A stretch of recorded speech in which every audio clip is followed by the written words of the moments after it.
Welcome to the University of Waterloo. Earlier this year, we were delighted to welcome Sanjeev Gill to the university in a brand new role, Associate Vice President of Innovation. Now, I personally think this is one of the coolest job titles on campus.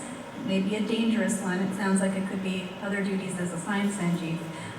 But Associate Vice President of Innovation, certainly, I'm sure you'll agree, reinforces the university's reputation as a global leader in innovation.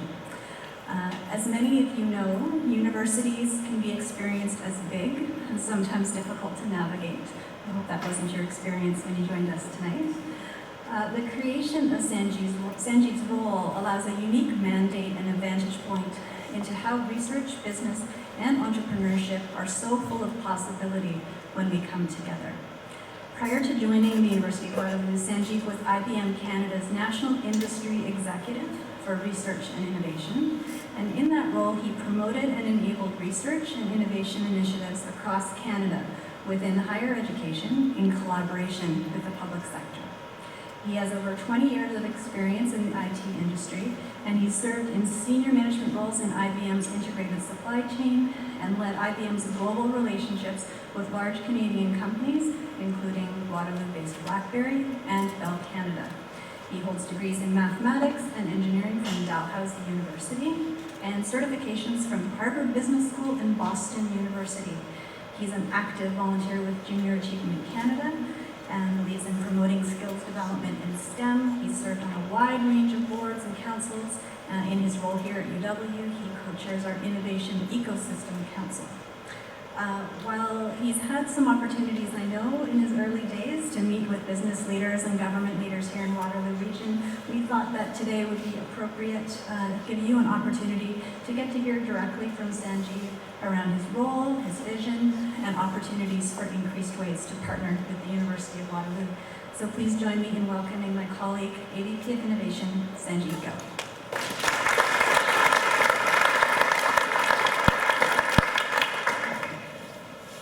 Well, Kelly, thank you so much for that introduction. Did I draft it well? And let me just say, you guys really know how to plow through an agenda like I have never seen before, which leads me to believe this is more about the reception.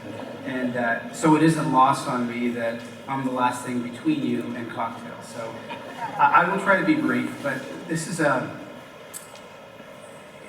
when I had the decision to make to leave industry after 25 years and join academia, one of the things that attracted me to this region, obviously, was the opportunity to work with the University of Waterloo for so many reasons. But one of the most important reasons was the attachment to industry.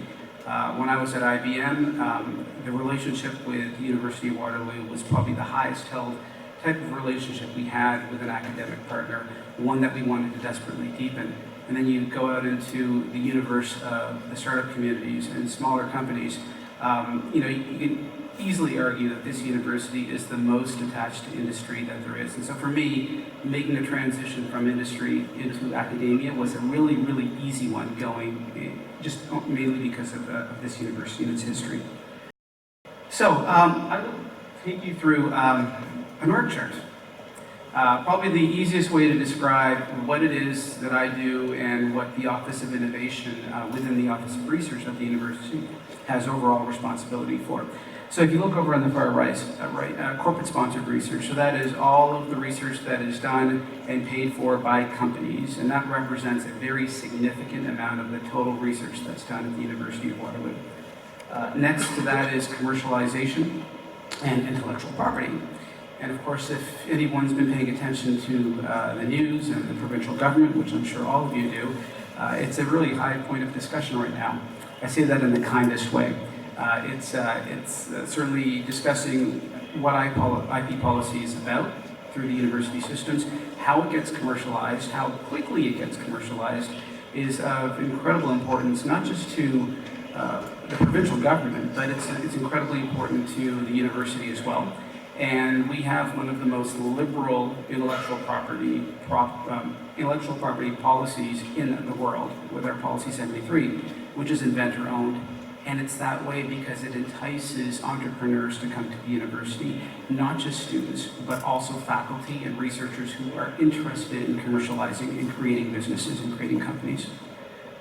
Industry engagement. So this is a new office that we've created, and I'll share a couple more details about what industry engagement is meaning and does mean to the university, especially in the creation of a new office that's strictly focused on just that.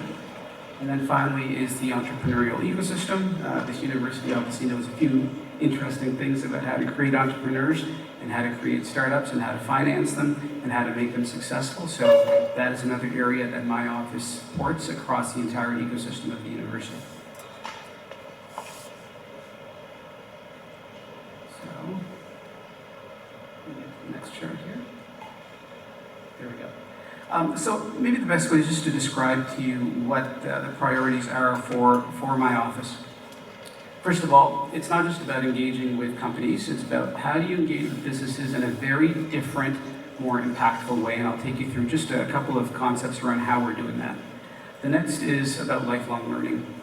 We are in the midst of remarkable technology disruption on the face of the planet in history. That's going to result in some very interesting things that may not be fun things like displacement of jobs and roles in the future. And we think universities play a critical role in lifelong learning and how we continue to support Canadian workers, Canadian companies, manage their way through all of this technology disruption, artificial intelligence, cybersecurity, soon to come quantum computing. And quite frankly, we feel at the University of Waterloo so incredibly well positioned because of our strength in disruptive technology to help guide companies in Canada through that disruption.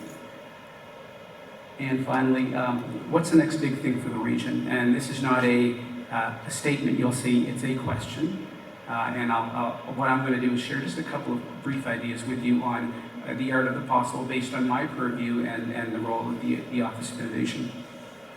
So first of all, how do we engage companies differently?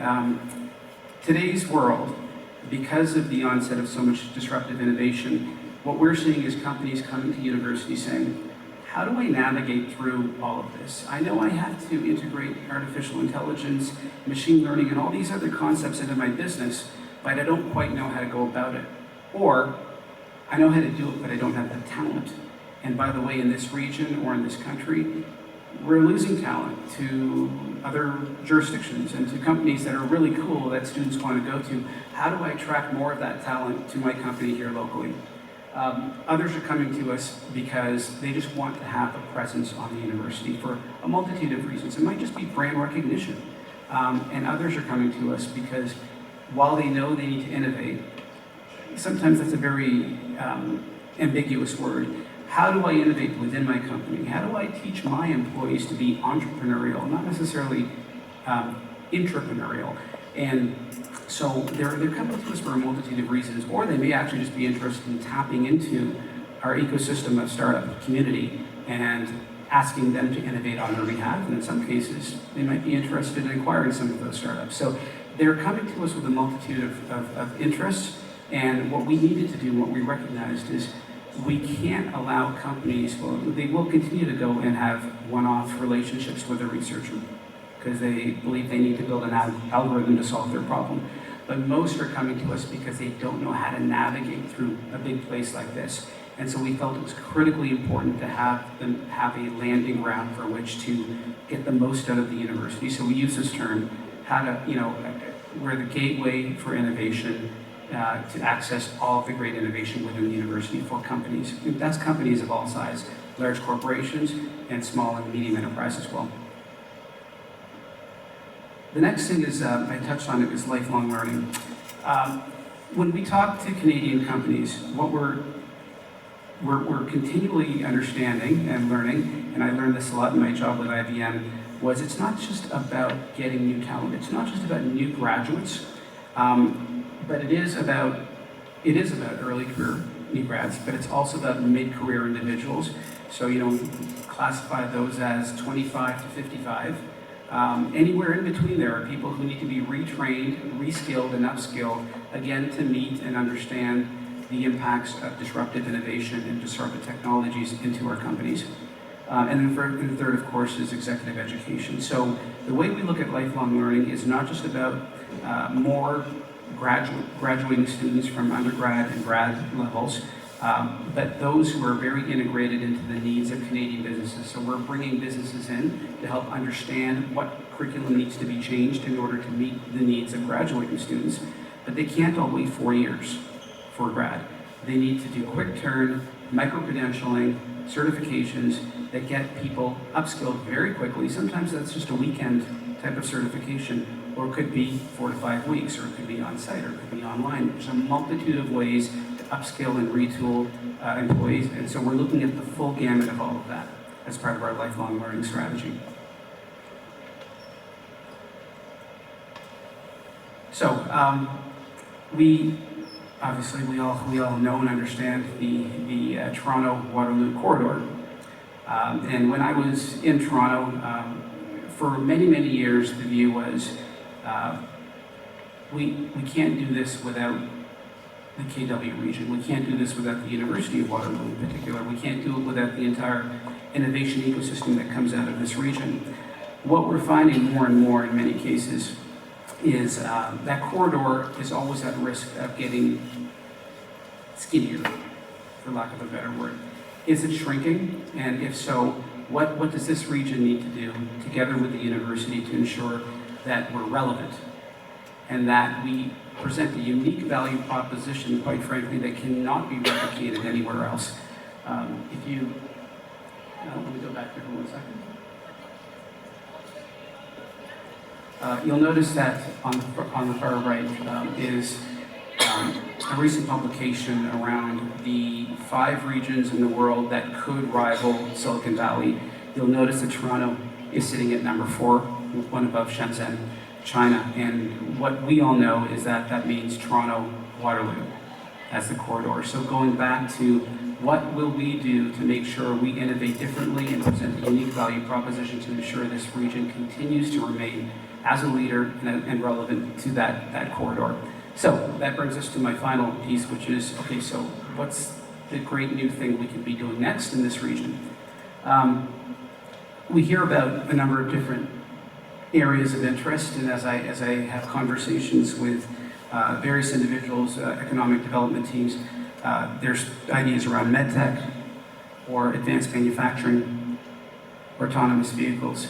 These are all possibilities of things that we need to bring to the region, and with the university and its focus areas, these are the areas that we want to work across companies to bring into the region, platforming off of our advanced manufacturing and additive materials development work on our autonomous vehicle work. However, I would argue that all of this has a couple of underlying base elements that we have an opportunity right now, today, at this point in time, to leverage off of. One is the incredible prowess within this region around cybersecurity, in particular at the university. 5G is upon us, and it presents a unique value proposition to not just researchers, not just citizens, but quite frankly to businesses, to be able to innovate differently, to create products that are 5G enabled, to do things and create things like smarter cities that are 5G enabled.